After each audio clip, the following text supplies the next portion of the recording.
something that men are the people that are at the top of these companies, these Fortune 500 companies. Right. And political power. You're absolutely right. Why is that?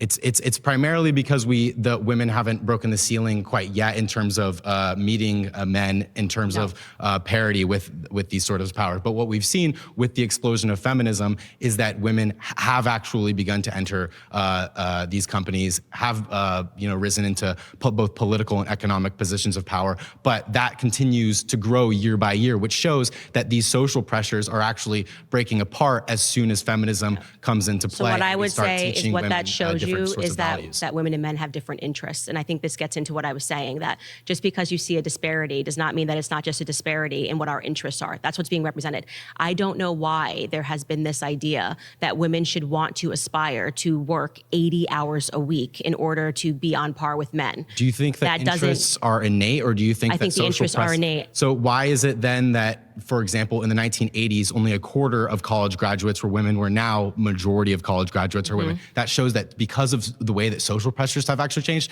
women's interests are actually now changing too. A majority. I think one thing that this guy is ignoring is the fact that women are in college at a much higher rate also than men, because they really weren't ever really able to. So I'll give you an example. If I give a kid the freedom to go outside and come back at whatever time they wanted to, but before, this kid wasn't able to go outside, this kid is not going to know, hey, I should be back maybe by 8 o'clock before it started to get dark.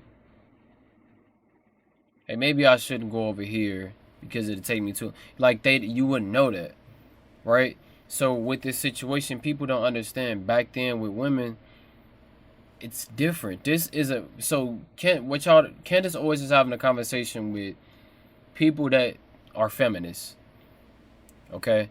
And this guy argument was that women are not like CEOs or anything like that because men are dominating it. So it's a patriarchy, right? They're saying men are dominating it. Men are dominating the world and dominating positions, and that's why women are not CEOs, right? But what Candace always was saying was, no, that just shows the interest. Because I'll also give you another example. Did I say, welcome to the DeMarkco effect, will get the full effect of me? Find me a woman who wants to be a janitor and an exterminator like these men are doing. Now that they have the freedom to do whatever they want to do. Find me one and you can find me one. But it's not going to be a lot of women that want to be janitors or exterminators. Certain things are just for men and in interest of men, and certain things are for women and in interest of women. That's simple. I think, or at least half of law school graduates are now women. It used to be the case for example, a few hundred years ago, that a lot of primary philosophers like Immanuel Kant, Hegel, didn't even believe women could be reasonable. Now here you are today doing a debate with me where we're using logic and reason to get to these flows, and nobody here would dismiss the claim that you can't be rational or logical or be, for example, a great lawyer because you're a woman. Right. So I totally agree with you that women, but I think they have actually entered into the workforce. entered into college under this external pressure of feeling that if you don't go to college, you're going to be a failure. So you admit that pressures are a part of the way interests work. Yes, but we're disagreeing on where the pressure is coming from. I think that now the pressure is that if a woman doesn't enter the force, there's no longer this idea that, okay, we're going to come together as a family, whereas there was this reality that there was this understanding that you would have a partner. People were getting married when they were 18, 19 years old. Right. Our grandparents, now it's because of feminism. And I'm saying this is the downside of feminism. Women no longer have that sense. They think that they have to be pressured to go take out a loan to go to college. And this is another thing. She is right there because a lot of women, especially these women in college, they're more so dedicated to a career than wanting to have families. They prefer a career over a family. But one thing I always tell people is, think of it like this. If you're dying, Forget about all of this shit that you do in your life. Would you rather have all your trophies and achievements from your corporate job or your college degree up on the wall? Or would you rather have your kids around you in the hospital on your deathbed?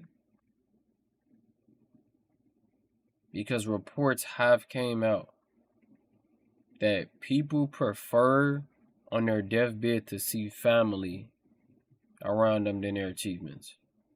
Because who the fuck cares about an achievement when you're about to die? I seen a video of this old lady today, and she was talking about how one thing she would tell herself in her 20s is to slow down. It's to slow down and stop trying to do me. And I'll see if I can find a video here. But she said I would slow down. I would stop being so worried about trying to do me. And she was 91 years old. This is the lady right here. I don't know if y'all can see it. She's 91.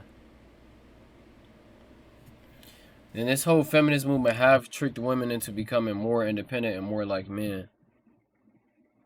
It has. Women are more focused on a career. That's normally a guy thing. A guy thing is more, I want to focus on a career and provide for my family. But now it's fucking impossible, damn near, for an average guy to provide and not have the women work anymore. And it's because they made it that way. If I can get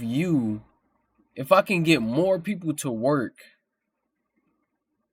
okay, and all I have to do is just basically say, hey, forget about men, women, y'all can get everything y'all want plus more. Y'all can get y'all career that y'all want. We gonna have colleges for y'all can go to. So women don't realize that that's also the reason why it's impossible now, to the point to where now it's unnatural for women to be providing for anything. Like, it's not a what's the word for it? It's not natural, but it's damn near becoming normal now for a woman to have to provide in some way with something. And that's because that's the way the world is now. Okay? But we'll just watch a little bit more of this because they're going to vote him out and they're going to add somebody else into it. Then you have the pressure to get... Well, they have the same pressures as men because women no longer rely on it for an income. Pause. You've been voted out by the majority. Please. I did like our conversation. Yeah. Might have to come back to you.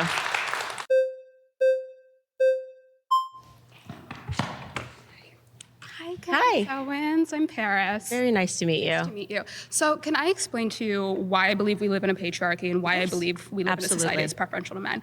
So I'm going to use the example of male violence. There's a lot of places I can look, but we're going to talk about that. 81% of women have been sexually assaulted. 1 in 6 have been raped. 1 in 4 women are the victims of domestic violence. 98% of perpetrators of rape and sexual assault are men. 95% of perpetrators of domestic violence are men.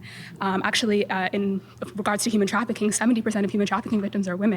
So we're seeing a very clear issue of men being violent towards women. And then when we look at the way that our government handles that, 1 out of 3 rapes go reported. And then out of the ones that go reported, 7% end in jail time. So if we're looking at that and we're looking at the fact that our government doesn't really get that worried about male violence. Well, so what I would say is, going back to biological differences, men are naturally inclined more towards aggression than women are. So I am not shocked by you telling me. It's, even if you looked at, like I said, male on male crime, you would see that there are more instances of men killing other men than there are instances of women killing other women. And that, I think, actually speaks to our biological differences, which is actually at the root of everything that I believe about feminism being a lie, is because they're trying to program people to believe that men and women are the same. Now, I don't think that pointing to the fact that men are more aggressive than women, which is a point that you and I 1000% agree on, whether or not that manifests in the very wrong way, men harming other men, which I think they do more probably than they are beating women, men on male violence. That manifestation doesn't change the fact that men and women are just biologically hardwired different. I think it's actually proof of that. And I don't think it has anything to do with the fact of power dynamics in this country, because to the contrary, if you look at prison rates and talking about how disparities don't mean anything, the majority of overwhelming people that are in prison are male, right? There's a reason for that. So when it manifests in a good way, that male aggression, is the reason why we have men defending us, men that are willing to go to war and die for our nation. So aggression being an aspect of masculinity has nothing to do with the conversation of whether or not feminism is harming women today. Yeah, I mean, I agree with you that we agree. Women are biologically different. Yes, Men but I don't. What I want you to connect it to is, I guess, power. Because what I'm talking about when I say that we're existing under a matriarchy is that I believe that the social pressures politically and socially that are coming, and even within our music, if we talk about Hollywood, it's very much that power means nothing. Like, just because who was on the top music charts or whatever are women, okay, how many women have paid maternity leave? Okay, that's not okay, like how are things panning out in the family courts? Why are abusive men having access to their children? Okay, now you see how normally, so whenever they try to have a conversation, it's like, let me just say something that just goes off the wire to have nothing to do with what we're talking about. She cooked in this whole thing. If I was you, what I would do is, I'm going to put the link in here. I will watch the full thing. It's an hour and 38 minutes. The beginning is very, very, very good. Okay. You can see she has some productive conversations here and there. But other than that, it's more so insults with some of these people because they're losing the argument. And one thing we know about an argument is once you're having a debate and somebody says something personal, they already lost. Okay? But other than that, make sure y'all leave y'all thoughts down below. Leave a comment down below. Make sure to share the video. If you just subscribed, I love you. If you already subscribed, I love you already. But other than that, have a good evening, good day, good night, good morning, wherever you at. And I'll see you later. Peace out.